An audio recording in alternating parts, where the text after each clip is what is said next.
Lieutenant Ryan Graves has spent a decade training Navy pilots and flying bombing missions. As a combat section lead, he twice deployed to the Middle East and holds a degree in aerospace engineering. Go ahead, let's start from the beginning. Well, simply put, I don't really know where the beginning is. In the summer of 2014, Lieutenant Graves was based out of Naval Air Station Oceana in Virginia Beach. Lieutenant Graves says his squadron, the Red Rippers, was running training exercises up and down the East Coast when they started to pick up mysterious radar tracks. We didn't really think a lot of them other than the fact that maybe they were just a part of the radar itself, not necessarily an actual physical object. Is there any difference between the aircraft you were flying in 2015 versus what he was flying in 2004? We had upgraded electronics, radar systems. It's a generational difference. It's a big deal. Is it? Okay. Huge increase in capability. Okay. The pilots wondered if their new radar system was malfunctioning until they saw one of the unidentified objects up close. Walk me through that moment. Were you there or was it one of your colleagues? It was one of my colleagues, so I didn't hear about it until they landed. Did he give you size, color, texture? It was basically a cube with inside of sphere where the points of the cube were touching outside of the sphere. We've got now two different things. You guys got cubes with balls. Around the West Coast, we got flying Tic Tacs. You will sometimes get phantom tracks where it's seeing something that's not there. That's what we thought they were 100% of the time until we would see them physically, doing tally of them with our eyeballs. It's not like I'm seeing a bright physical object. I'm literally just seeing a flash shine out there. And wherever we were, they were there. So that could mean two things. That could mean they were already there, or they were following the strike group. By 2015, Lieutenant Graves claims his pilots were encountering bizarre craft almost every time they flew. You know, it's one thing if one person sees one of these objects, they're like, okay, that's crazy. When you go out there every day, and you see them, and your brothers and sisters and other squadrons are seeing them, and, you know, it's like, okay, well, this is probably some type of maybe drone thing or something that they're testing out. It wasn't until someone actually saw one go in between two aircraft at a close range, probably within 150 feet, that it was starting to get worrisome. Lieutenant Graves says when one of the objects nearly caused a terrifying mid-air collision, senior pilots in his squadron decided to act.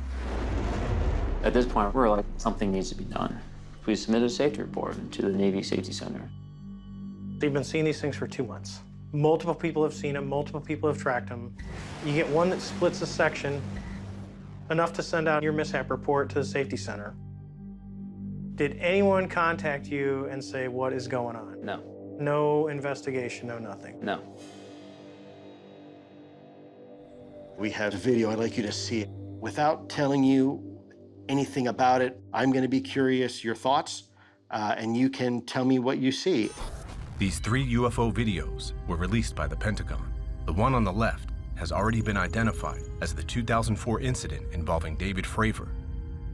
The source of the other 2 had remained a mystery. This video has come to be known as Go Fast and shows an object speeding just above the water. The other is known as gimbal. The sensor is on a gimbal underneath the aircraft, and it can rotate to maintain a track. They're all going against the wind. My gosh. There's a whole fleet of them. Look on the ASA. My gosh.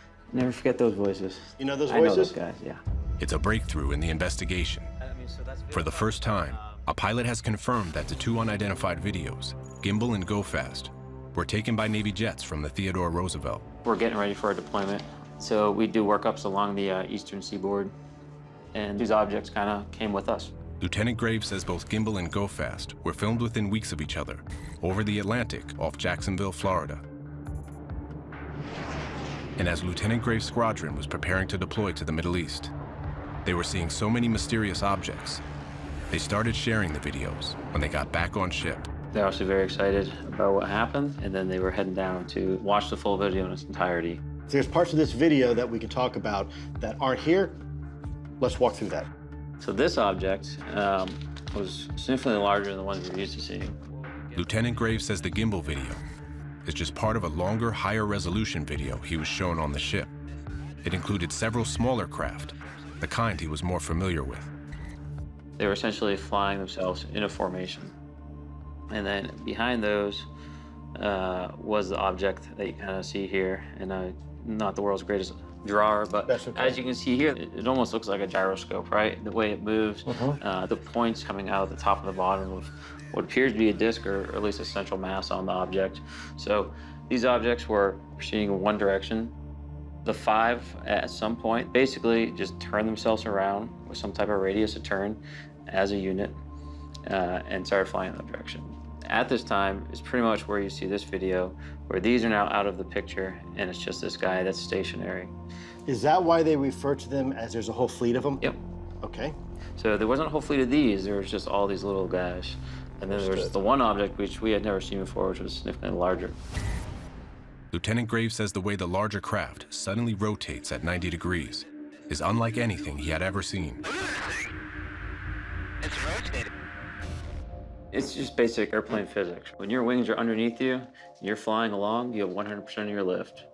And if you turn yourself all the way like this, kind of knife blading, you have none of the lift that your wings would provide you. So the fact that he would just get himself on his wingtip with no turn by staying at the exact same point isn't how aircraft work. Ryan Graves is an aerospace engineer when he's not a pilot. So when Ryan is telling you that there is something up there that he doesn't know how it works, and it is not one of our aircraft, you need to listen. What's fascinating and interesting about these objects is that they're up there when we take off. They're doing their thing for our hour, hour and a half, maybe 2-hour flight. And then we land, and my buddy that takes off an hour later is seeing the same things. This is important. Now we're looking at something that can stay stationary over a geographic point in 120 knots of wind, We're all going against the wind. The wind's 120 knots from the west. can rotate around, and then can accelerate above supersonic. As a Top Gun guy, have you seen something like that before? No, I'm pretty baffled right now.